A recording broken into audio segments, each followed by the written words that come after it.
tecnologicamente avançados, com baixo impacto ambiental. Essa indústria foi perdida por uma questão de política pública, talvez enfim, insuficientemente conduzida. Então, má gestão, foi o que o André disse. Então, nesse sentido, eu digo, a sustentabilidade pode agregar valor, pode significar. Quer dizer, é um perigo colocar dessa forma, porque a gente pode ou ir para um lado e dizer que sustentabilidade e agregação de valor são antagônicos, que seria também um erro terrível. Correto. Ou falar que automaticamente a sustentabilidade confere ou imprime valor a um negócio, que também não é verdade. Então, a definição seria o poder público, no seu raciocínio? A definição seria um sistema de precificação adequado, incluindo as compras governamentais, que em alguns setores têm um papel fundamental, como nós vimos agora. Em outro setor que o papel é fundamental é o da produção de veículos. Por exemplo, a formação de preços de combustíveis, em que medida ela favorece ou não, essa que é a pergunta central para todos nós aqui, o desenvolvimento de tecnologias voltadas para a sustentabilidade. O setor automotivo ele tem uma dificuldade básica, que é um setor muito lento em termos de reação com novos produtos ou mudanças naquilo que está sendo produzido.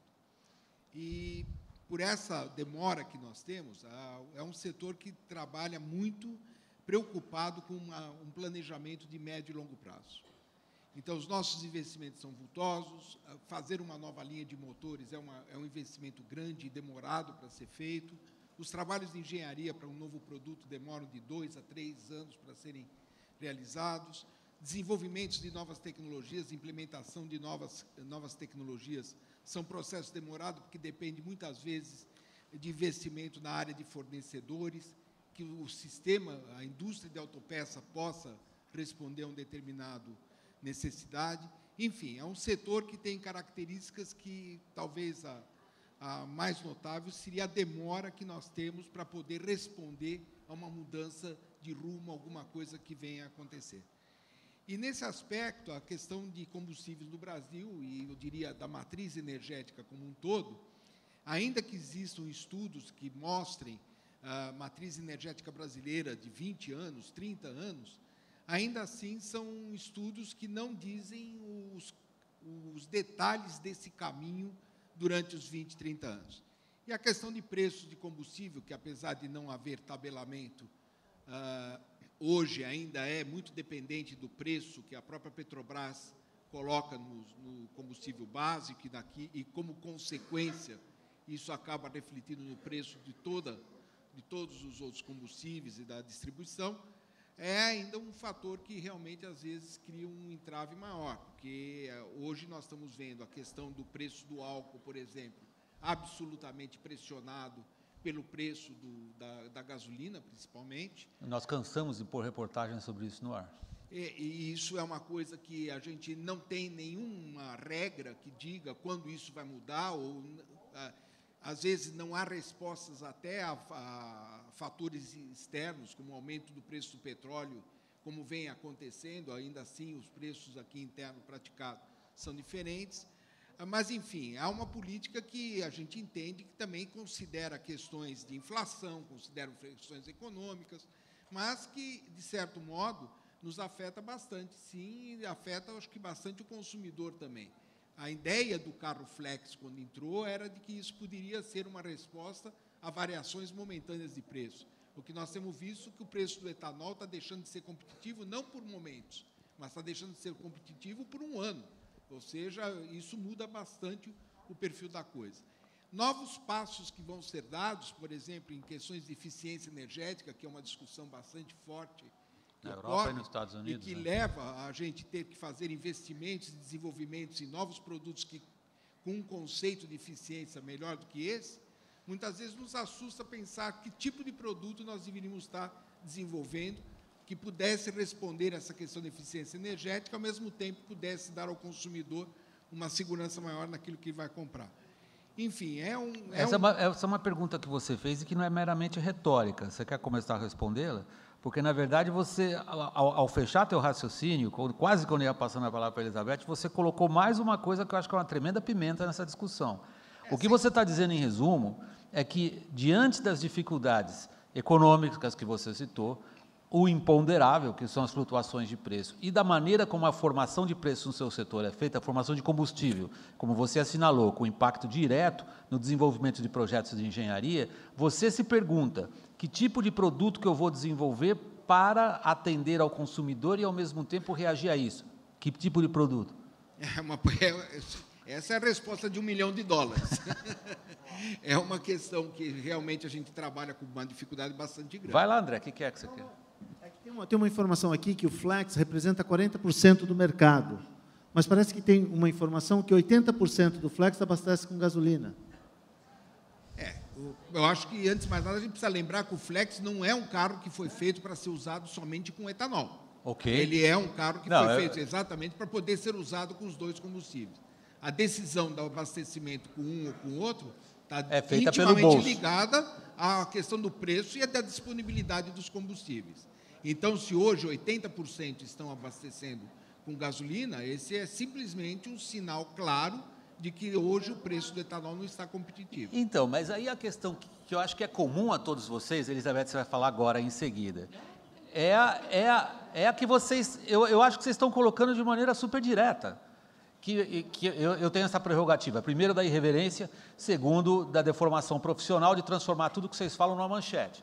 E a manchete do que vocês estão dizendo é o seguinte: as nossas decisões tecnológicas, que são baseadas na consciência da sustentabilidade, que são baseadas na ideia que eu tenho que atender a um mercado consumidor crescentemente preocupado com isso, a ponto, como o Paulo diz, dos fluxos financeiros serem de uma forma ou de outra, mesmo os que vêm lá de fora, e os daqui de dentro de qualquer maneira, condicionados ao atendimento dessa expectativa. A expectativa de que aquilo que eu faço e aquilo que eu vendo está conforme o que se considera positivo do ponto de vista da sustentabilidade. E aí entram uma série de fatores que vocês levantam, todos eles ligados ao poder público, seja a má gestão, seja a tributação, seja o legislativo, seja o Ministério Público, seja a formação de preços, que afetam diretamente as decisões que vocês têm que tomar em relação ao quê? Em relação ao título desta sessão de trabalho, inovação e pesquisa tecnológica. Elizabeth. Bom, eu acho que a discussão sobre a recuperação de custos via precificação ou da sustentabilidade, aquela provocação que está quase, quando a gente começou a falar do governo, a gente quase esqueceu as questões conceituais, né? Então, dentro da sustentabilidade estão as certificações, né? As florestas plantadas são certificadas por agências internacionais a custo caríssimo, caríssimo. E a gente não recebe $1 de volta, mas todo mundo gosta de comprar o papel com o selinho, etc. Bom, a realidade disso é que, se um setor como o nosso começou lá atrás pela crença absoluta de fazer o melhor, a engenharia genética, etc., isso hoje virou, né? A gente está discutindo aqui, mas o fato é que hoje vem da ponta. Isso é uma exigência do consumidor, e mais, ele vai dizer: eu quero certificado, eu preciso saber se está correto, porque vai rebater na imagem do branding dele, naquilo que ele estiver fazendo. E eu acho que a sustentabilidade tem se a gente quiser falar de custo, tem um problema que dói no bolso.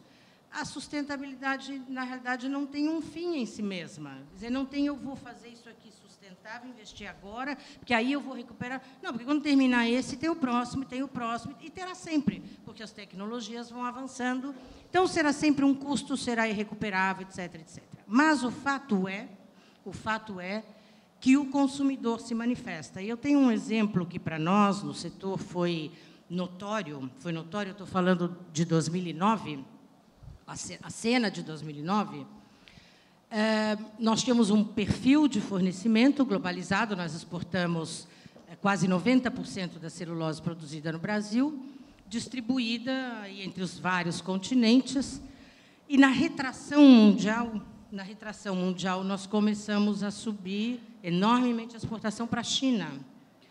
E a nossa exportação para a China aumentou, dentre outros fatores, porque a China, lá na outra porta, na Conferência Mundial do Clima, começou a ser violentamente demandada a melhorar os processos industriais, porque não pode ser que um país, para crescer, jogue 9 bilhões de toneladas de dióxido de carbono na atmosfera.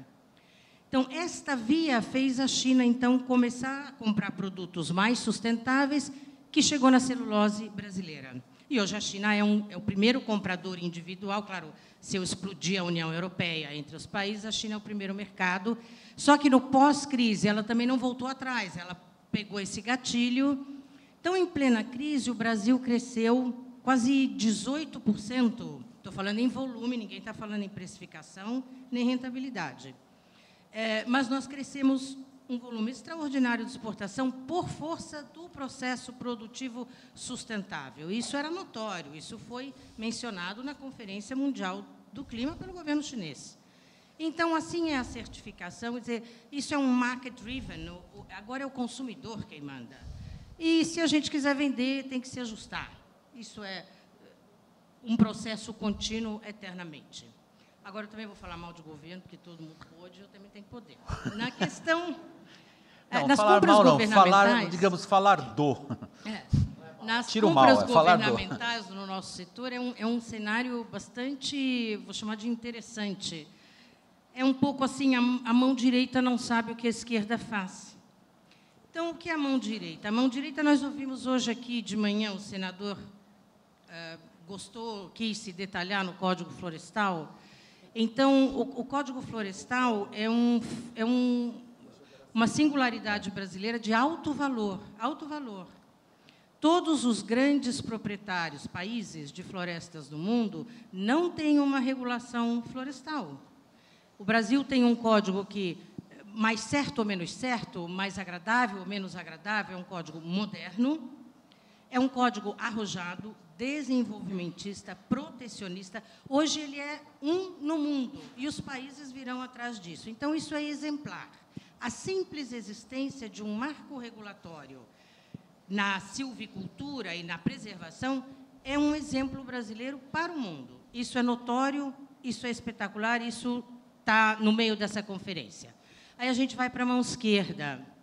Na mão esquerda, assim, o governo brasileiro tem um programa muito arrojado de livros didáticos para a população brasileira, programas gratuitos, que hoje é muito amplo, atinge todas as séries do nível escolar. Antigamente só tinha em português, agora é português e inglês, e vai se ampliando.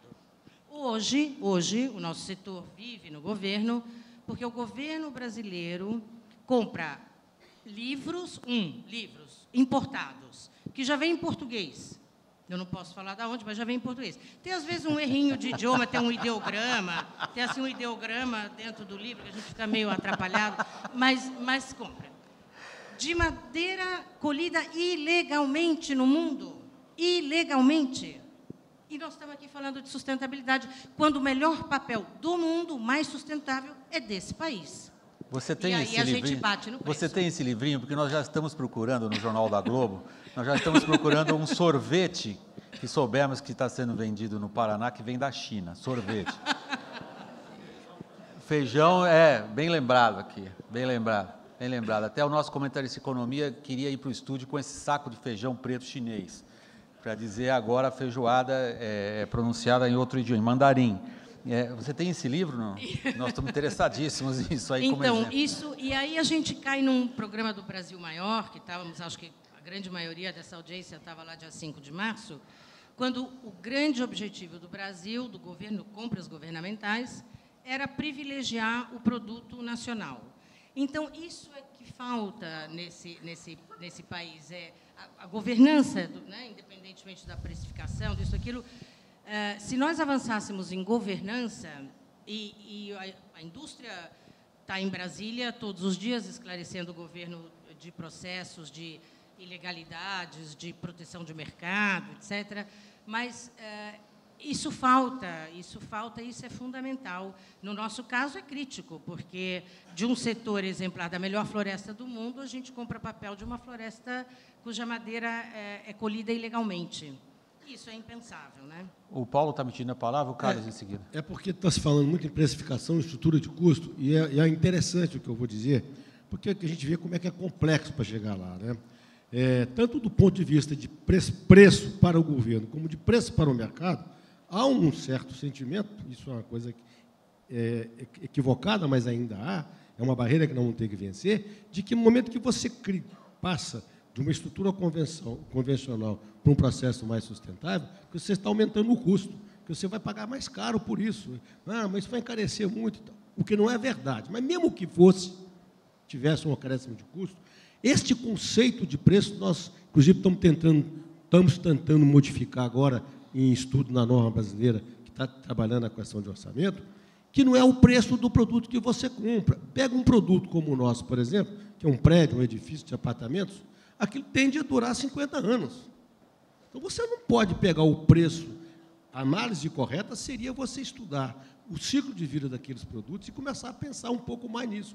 No momento que eu invisto em sustentabilidade na obra, eu estou reduzindo dramaticamente o custo daquele empreendimento, o custo de vida daquela obra, ao longo de 40, 50 anos, refletido no mês a mês, condomínio refletido em todos os seus gastos, porque eu reduzo o consumo de água, reduzo o consumo de energia, melhoro a saúde e o conforto do usuário, reduzo a emissão de gases.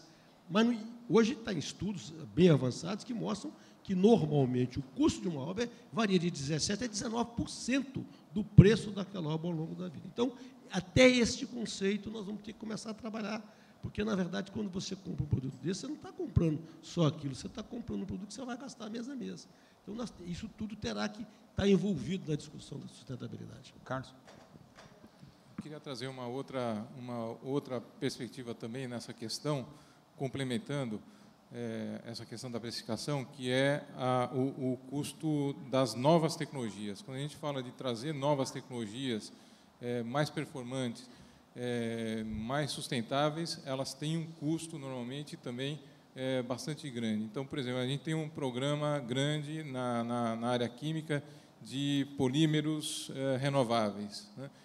O desenvolvimento dessas tecnologias são extremamente caros, envolvem plantas piloto, enfim, tem uma componente extremamente cara. O processo de desenvolvimento, o processo de inovação, passa por